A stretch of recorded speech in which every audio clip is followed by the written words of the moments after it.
Hello and welcome to SaintsCast. My name is Steve Delgaudio. The strapping gent next to me is Scott Casson.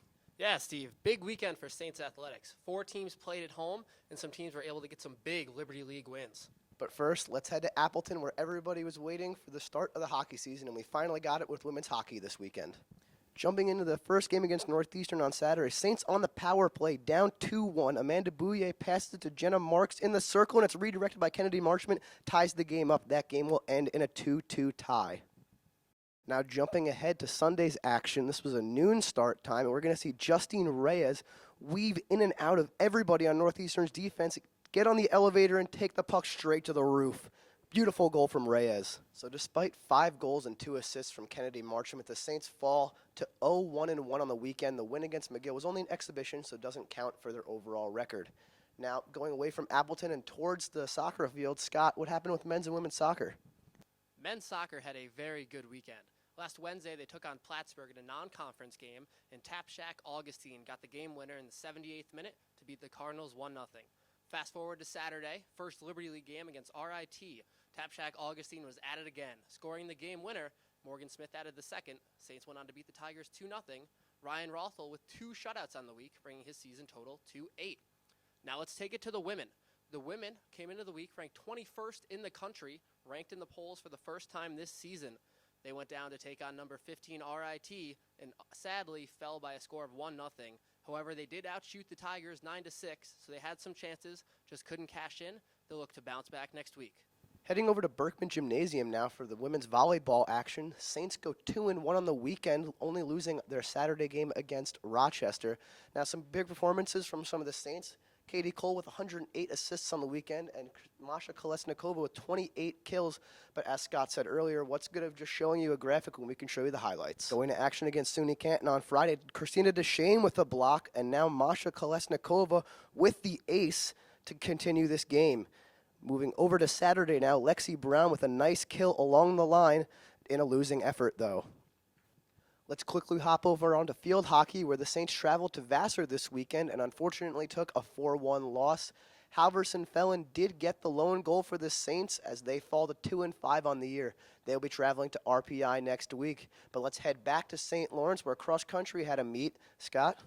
That's right. Cross country was at home in the Ronald C. Hoffman Invitational. Fun fact before I tell you about the races, the Saints were supporting the Going for the Goal, where they donned gold shoelaces in honor of pediatric cancer. Now to the race. Both teams did not disappoint.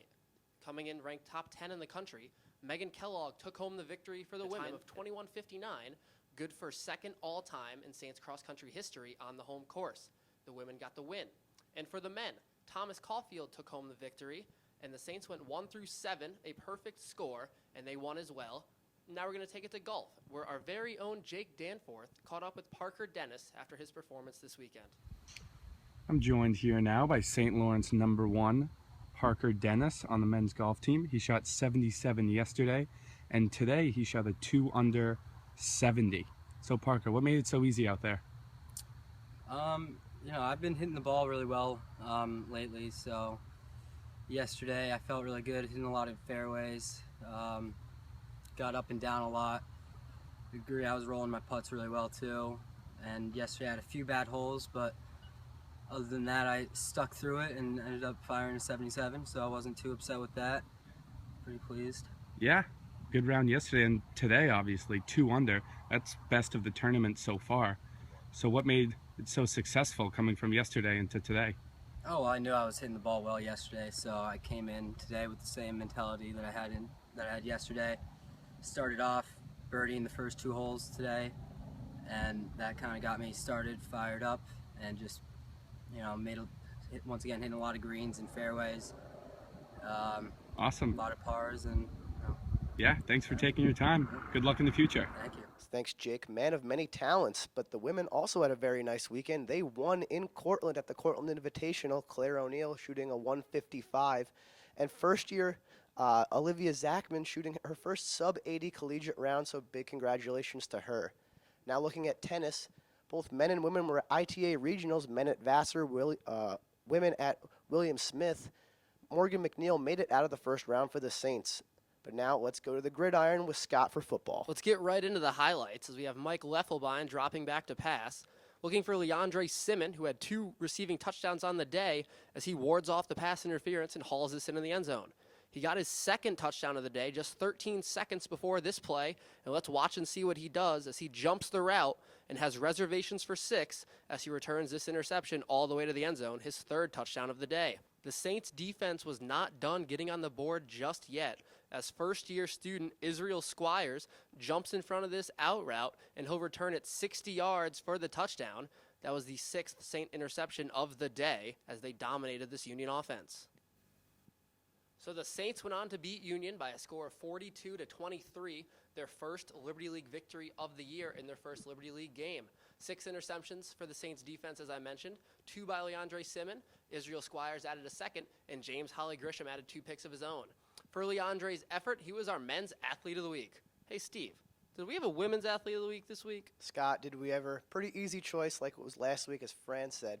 Megan Kellogg wins it for the St. Lawrence Saints. Course record, wins by 12 seconds. So just outstanding performance. I've never won a race in my life. Scott, I don't know about you, but just I'm very impressed. I do okay. I'm Scott Casson, Steve Ogadio. Thanks for joining us. You stay beautiful, Canton.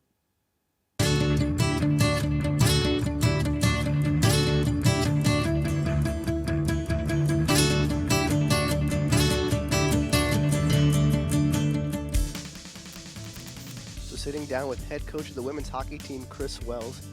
1992 graduate of St. Lawrence, how has it been working for your alma mater and coming back and being on campus all these years? Well, certainly lots changed since 1992.